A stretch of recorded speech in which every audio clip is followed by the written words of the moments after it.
This is a special bonus edition of Judaism Unbound, the Dybbukast, Season 3, Episode 4, The Imagined Childhood. We are thrilled to present this bonus episode of Judaism Unbound in partnership with Theater Dybbuk. Theater Dybbuk is a Los Angeles-based organization that creates provocative performances and innovative educational encounters exploring Jewish thought to illuminate universal human experience. Their podcast, the Dybbukast, is released once a month. We encourage you to subscribe to their podcast by heading to the Dybbukast. That's Dybbukast in Apple Podcasts or anywhere else you listen to podcasts. Enjoy this episode of the Dybbukast. I grew up in Baghdad's Christian neighborhood, Al-Batwin, in two homes, with only a narrow lane between them. The first house we left when I was 6 years old. It was in the second house that I spent all of my school years, from year 1 through to high school graduation. The first house was one of 3 in a cul-de-sac, wedged right in the middle, its walls brushing against those of the neighbors on either side. To our right lived a well-to-do Jewish family whose home was by far the biggest and most lavish on the lane. A cone-shaped streetlight hung at the front, made of colorful glass panels and encased in this jagged tin that served as its crown. Come nightfall, upon hearing the street patrolman's heavy footsteps, I would dart towards the window to catch a glimpse of his silhouette in the dark, leaning a wooden ladder against the wall and climbing it to light the lamp.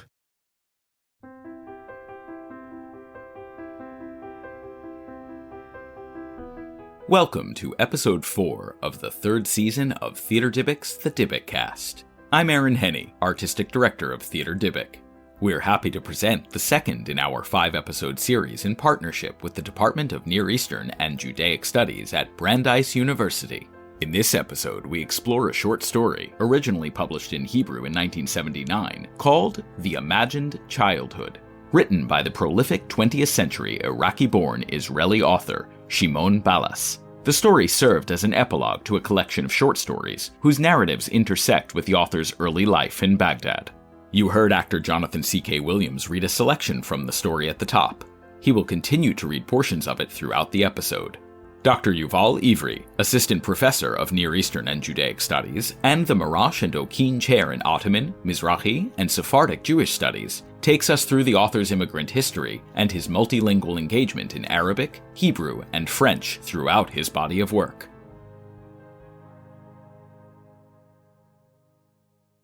And now, Season 3, Episode 4, The Imagined Childhood. Imagined Childhood was published as an epilogue to a collection of stories titled Be'ir HaTachtit, or Downtown, which Shimon Balas published in 1979. The book includes 6 short stories, most of which are located in Baghdad during the late 1940s, with some autobiographical notes into it. The epilogue is written as a mix of, I would say, memoir, essay, and fiction, and gives some personal and historical background to the stories. This is a good way to start our conversation on the work of Shimon Balas, because his work in many ways is focusing on the question of memory, the question of autobiography, the question of how writing a personal story and a national story. The wick's flame would dance across his scorched, gaunt face, making his dark eyes sparkle the most sinister shade. I would then watch him descend and carry the ladder on his back all the way to the top of the lane until he disappeared from view. Shimon Balas was born in 1930 in Baghdad into a, I would say, middle-class Jewish family in the vibrant and multicultural neighborhood of Batawin. He passed away in 2019 in Tel Aviv. Throughout his many years of literary activity in Hebrew and Arabic, he published more than 10 novels, several story collections, 2 children's books, a memoir, and several research books and articles on Arabic literature. I couldn't say how old I was at the time. However, I do recall that long before we moved out of the cul-de-sac, the colorful streetlight had been replaced with a minuscule electric bulb, which a mystery hand would switch on at the exact same time. The neighborhood that he was born in, the Christian quarter in Baghdad, that is very multicultural, multilingual, with the churches and the soundscape of that area, the Jewish community over there, the Muslim Shia community that was part of it. Many Jewish families lived in the Christian neighborhood, where signs of the Sabbath and high holidays were ever prominent in its alleyways.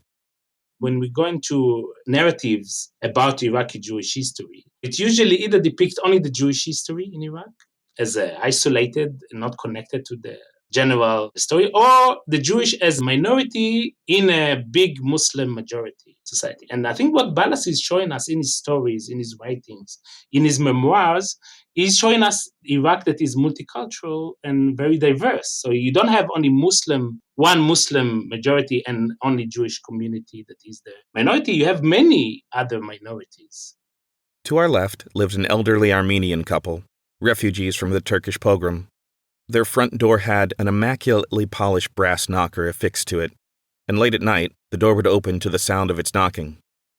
Through that, it showed the story of the Armenians that ran away from persecution under the Ottomans and their displacement as well. The fact that the Arabic is their foreign language and they are not really connected, they connect but disconnect. And he, as a kid, felt very close to them.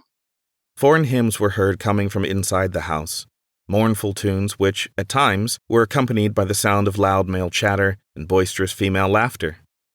In his stories, the sound of the church's bells are very important, and the different kind of linguistics that coming along. We have to remember there is a different kind of Christian sects in Iraq at the time, Armenians, and he talks about Catholics, and there is, of course, the big Syriac community that are very localized, and others. There were a great many churches in the neighborhood, and their bells would chime daily, at regular intervals, summoning the worshippers for prayer service. I knew the chiming of those bells and could recognize each and every one of them. The big Catholic church bells ringing was as heavy and lumbering as the priest's own march to the pulpit. In contrast, when the Armenian church's minuscule bell chimed, it just about managed a thin, timid ringing. He was living with his mother and one sister and one brother. His father wasn't really living with them. He was living in Shatra, in a city in the south. He had a business there. My father was a fabric retailer in southern Iraq and would only call on us once a month or every other month when the shop was running low on stock and he had to head up to the capital to replenish his supplies. From what you can read from the stories, Ballas doesn't have a good depiction of his father. His father won't live with them in 1951. They would leave Iraq without him, and he will come only in 1970, very sick, to Israel, and when Ballas will be in Paris and won't have even the chance to say goodbye to him. Whenever he showed up, pandemonium swept over the house. Already at the door he was calling my mother and the maid over, while shouting warnings at the porter carrying his luggage, lest he damage anything. Shimon Ballas immigrated to Israel in 1951 and couldn't, like most of the community, go back and visit his homeland, his childhood neighborhood. It was only one-way journey from Baghdad to Israel or to other places, but without option to return.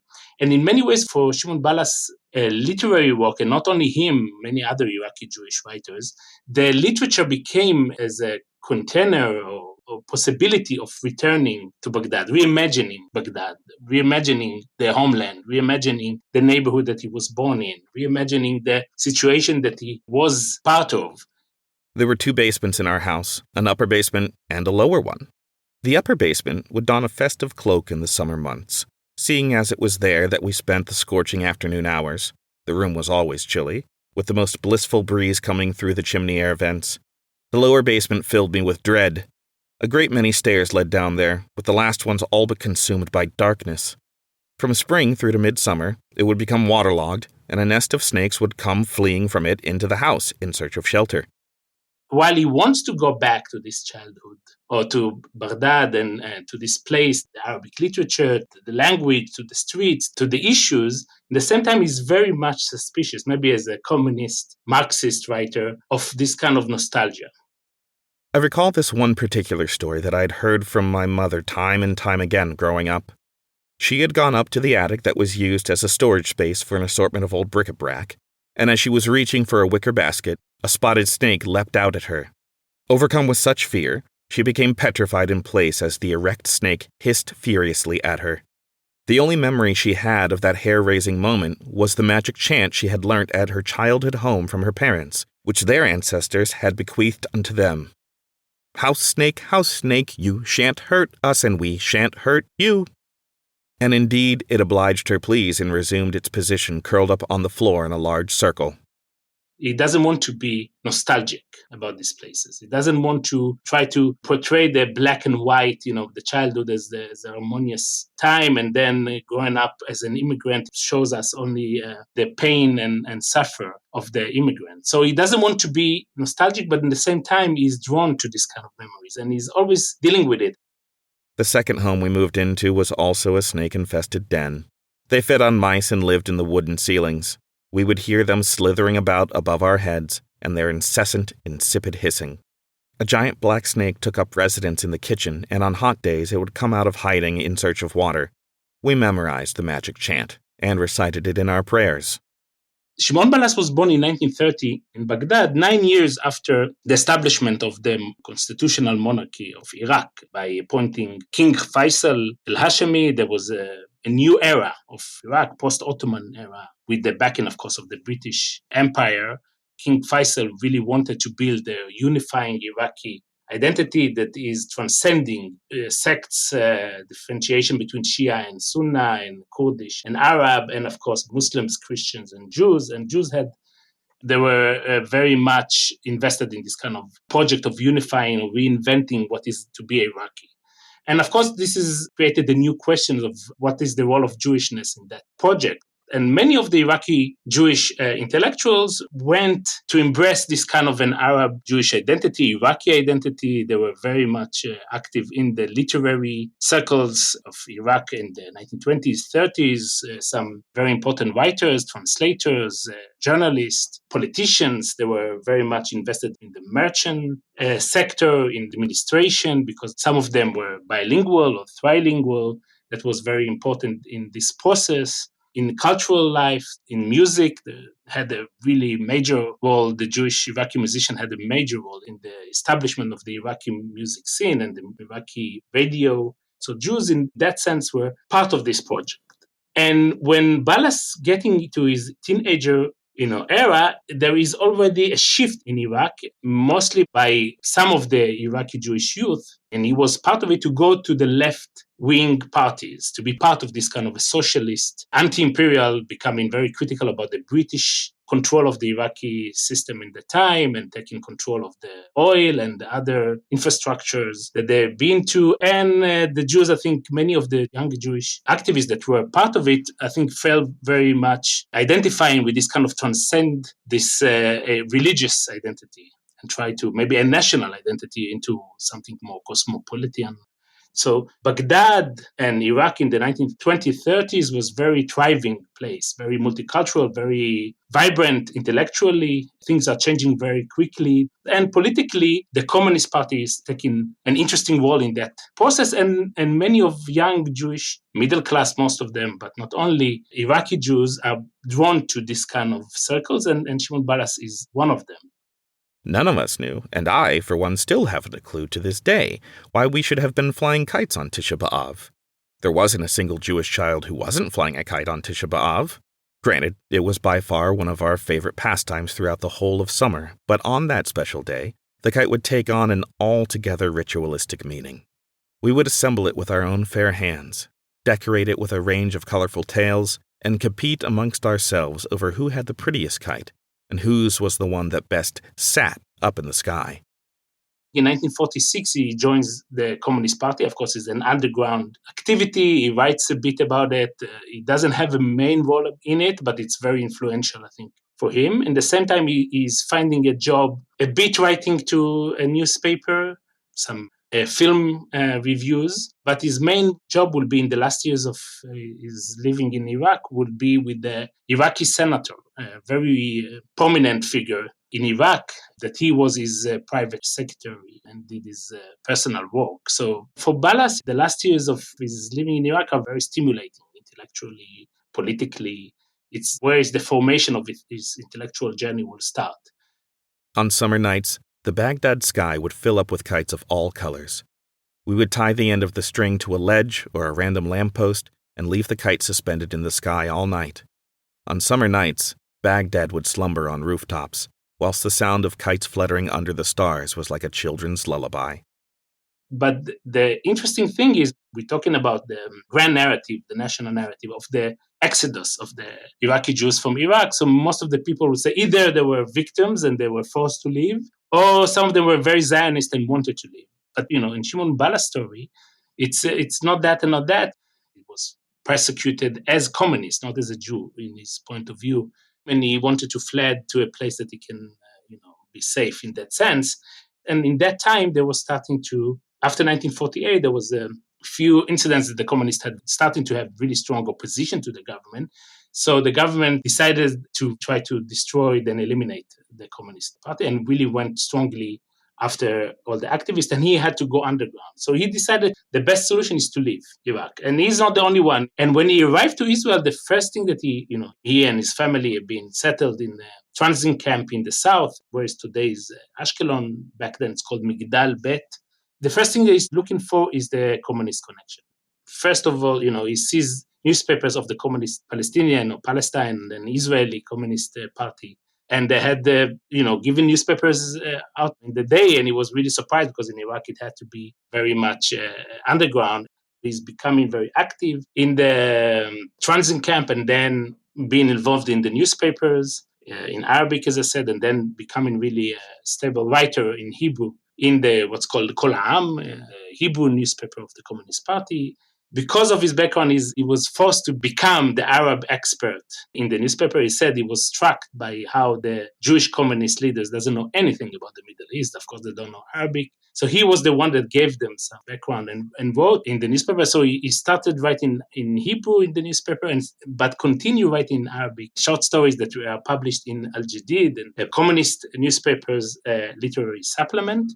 And during these years, he and his colleagues, mostly Iraqi Jewish communist writers, colleagues like Sami Michael, Sasson Somech, David Tzemach, and others are forming a community of what they call the lovers of Arabic language. And together with communist writers, Palestinian writers like Emil Habibi and later on even young Mahmoud Darwish and others are trying to meet together and speak how we're going to put together the Arabic literature and Hebrew literature and the Arabs and the Jews. And in these meetings, the issue of the language, written language, is coming into the fore. What we should do. We are the Iraqi Jews, and we want people to read our literature. Should we now leave the Arabic and start writing in Hebrew, or stay in Arabic? And in these meetings, as Shimon Balas recalled in one of his interviews, he was really strong supporter of staying in Arabic. Still, continue writing in your mother tongue. That's the only way to do it. Countless funeral processions passed by our window. The first to emerge as they turned into the cul-de-sac were the teenage boys in their pristine white gowns holding candles. Behind them came the priests in their black robes, and in the very center, the priest leading the procession. Behind them were the pallbearers, and behind them the family and their companions. All sounds of praying would cease the moment they entered the cul-de-sac and were not heard again until they had finished crossing it.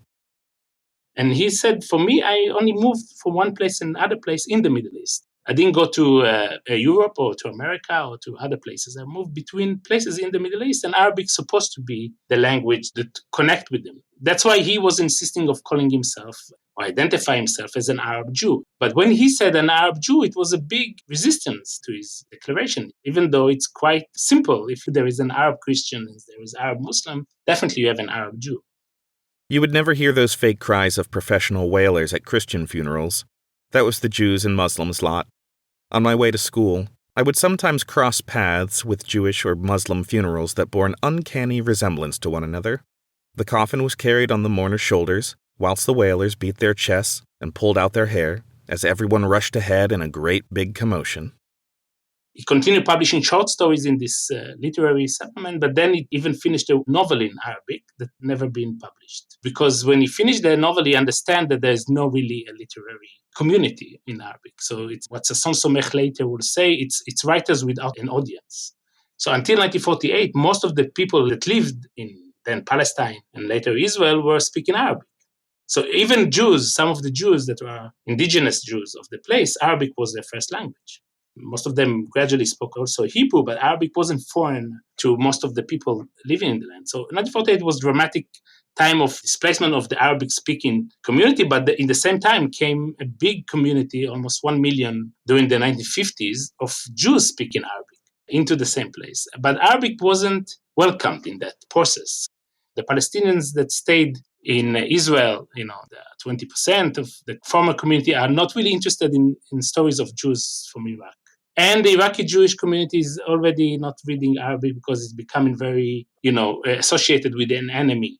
The Arabic literary milieu was in many ways disappearing, and he didn't have a place to continue writing Arabic. And then with the big debate, he decided to move to write in Hebrew.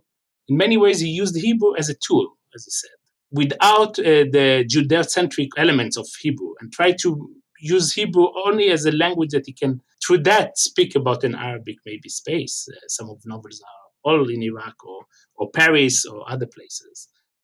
The landlady, a short and stout corpulent woman, was the cul-de-sac's unofficial queen, revered by the older residents and referred to as Auntie by the younger ones. The children were particularly keen on her, for hers would be the place of refuge they would seek whenever they found themselves on the receiving end of their parents' wrath. She would serve them sweets, but would not spare them any admonishing words. In parallel to his work as a Hebrew writer, he was also a pioneer and had a pioneering role in the foundation of Arabic to Hebrew translation in Israel. And during the 1960s and in 70s, he edited the first anthologies, translated the anthologies of Palestinian literature in Hebrew. He did the move from being Arab writer to Hebrew writer, and left his first, attempt to be writing in Arabic into writing in Hebrew, but at the same time kept his Arabic in many ways in his research, in his translation.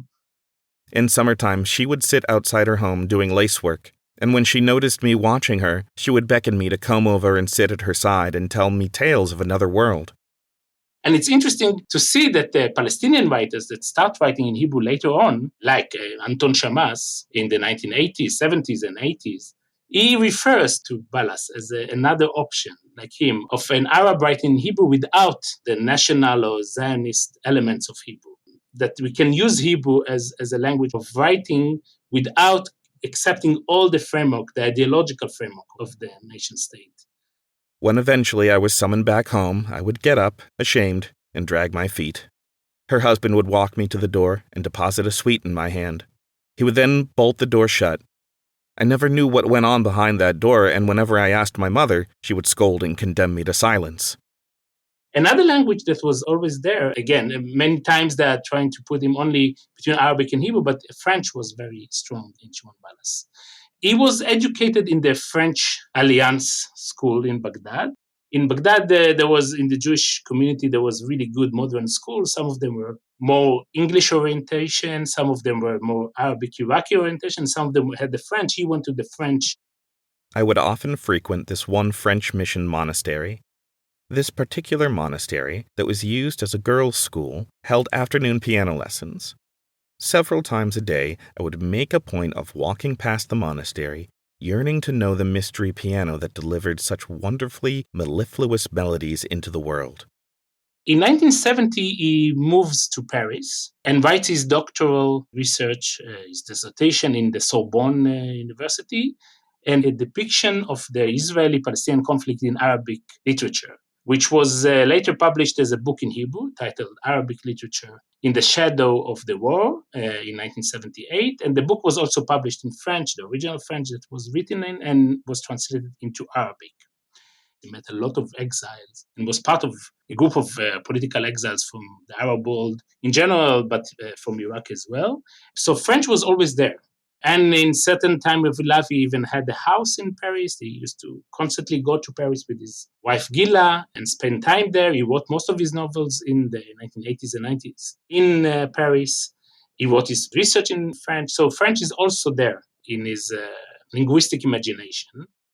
The Mother Superior always greeted me with a smile and would ask me all kinds of questions. She was a beautiful woman, and the white veil that adorned her head gave her a saint-like aura. Everyone would address her as Ma Mère, as did I.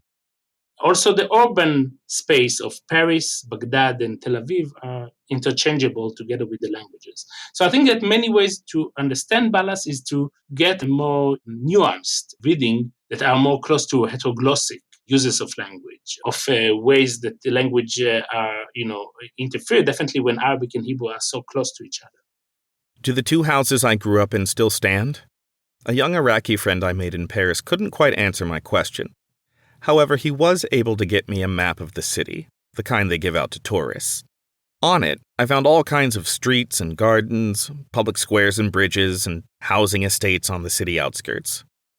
He wants to try to show how language can travel. We can write Iraqi novel, as he did in 1991 in many ways. That was the only novel that was translated to English. Outcast is an Iraqi novel and was seen as such. It's about the Iraqi Jew that did convert to Islam in the 1930s and stayed in Iraq. So it's a novel that is mostly in the 1970s in Iraq, but he wrote it in Hebrew. So how can you write an Iraqi novel in Hebrew? How can you write, as Anton Shammas did, a Palestinian novel in Hebrew? These kind of questions are forcing us to be more critical about this kind of, linkage between territory and national identity. And he's not only doing that with language, he's also focusing on figures that in many ways, like him, are living in the borderlands of the cultural, the linguistic, the national borderlands, that having multiple identities, multiple linguistic affiliation. Some of them are exiles in Paris, either Moroccan or Egyptians or Iraqi, or in London, or Palestinians in Israel, or Iraqi Jews in Israel or in Iraq. People that are not really fit to the national narrative or the national cartography of identities and loyalties and affiliation. People that have hyphenated identities, like Arab Jews or Palestinian Israeli. I have a different map, I told him. One of curved, intersecting alleyways like a tight-knit network of spiderwebs. I can sketch it out on paper, for I remember every twist and turn, every nook and cranny, every arch, every window, and every protruding house corner that stuck out at a sharp angle, where men used to hang about, relieving themselves. So in many ways, in the epilogue, he's also drawing us through the map, the official map of Iraq, and then his own imaginary map into this ending.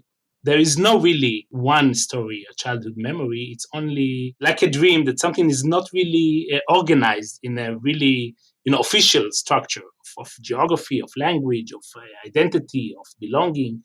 That's where it feels more secure to these kind of places that are outside of the official place, on the seam line, on the contact zones, liminal places that are not really belonging to any place, but this is the place that maybe someone that have a multiple identity and it doesn't really fit, maybe that's the only place that he can find himself. They've raised loads of neighborhoods, replied my friend in a very fact-of-the-matter way. Yours could have been one of them.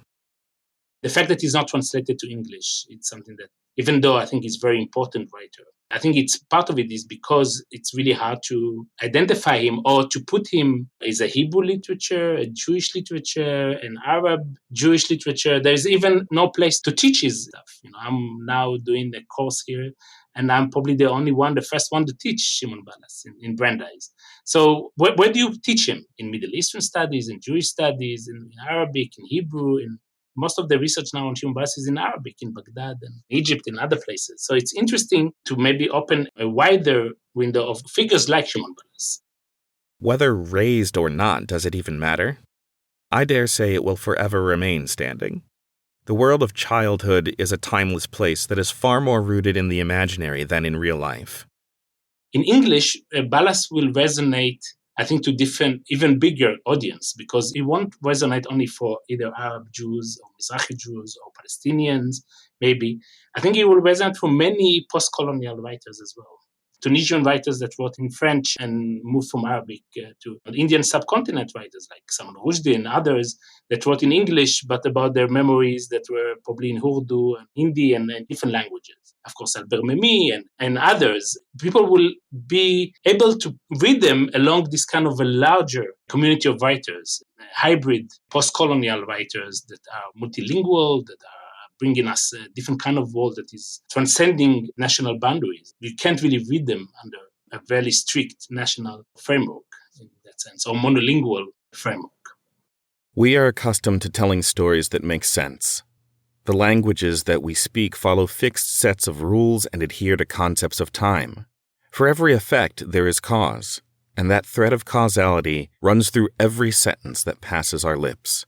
For were it not so, we would be rendered unintelligible to all.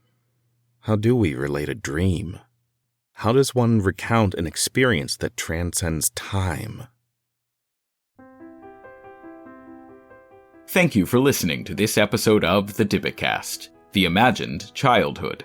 The text featured in this episode was read by Jonathan C.K. Williams. Thank you to Dr. Yuval Ivri for sharing his insights. Our theme music is composed by Michael Skloff and produced by Sam K.S. Story editing was led by Julie Lockhart, with support from me, Aaron Henney. This episode was edited by Mark McClain Wilson. Please visit us at theaterdybbuk.org, where you will find links to a wide variety of materials which expand upon the episode's explorations. And if you want to know more about Theater Dybbuk's work in general, please sign up for our mailing list on that same website. The Imagined Childhood, as translated from the Hebrew by Eran Edri, was published as part of a special issue of Banipal, the magazine of modern Arab literature, co-edited by Dr. Yehuda Shenhav Sheharabani and Dr. Yuval Ivri. This is the second in a multi-episode series, presented and produced in collaboration with the Department of Near Eastern and Judaic Studies at Brandeis University. This season of the Dybbukast is generously supported by a grant from Lippman Canfer Foundation for Living Torah. The Dybbukast is produced by Theater Dybbuk.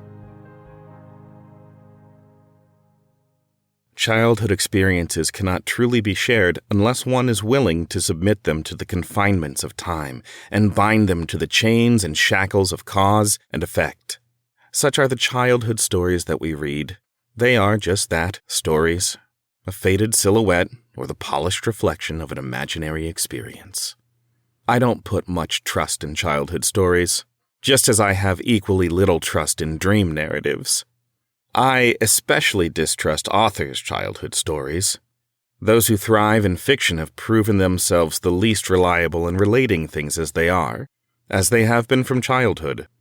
The house I grew up in, my neighborhood, my childhood, a wondrous dream, a flight of fancy, the most marvelous vision. No, I could not possibly put any of it into words.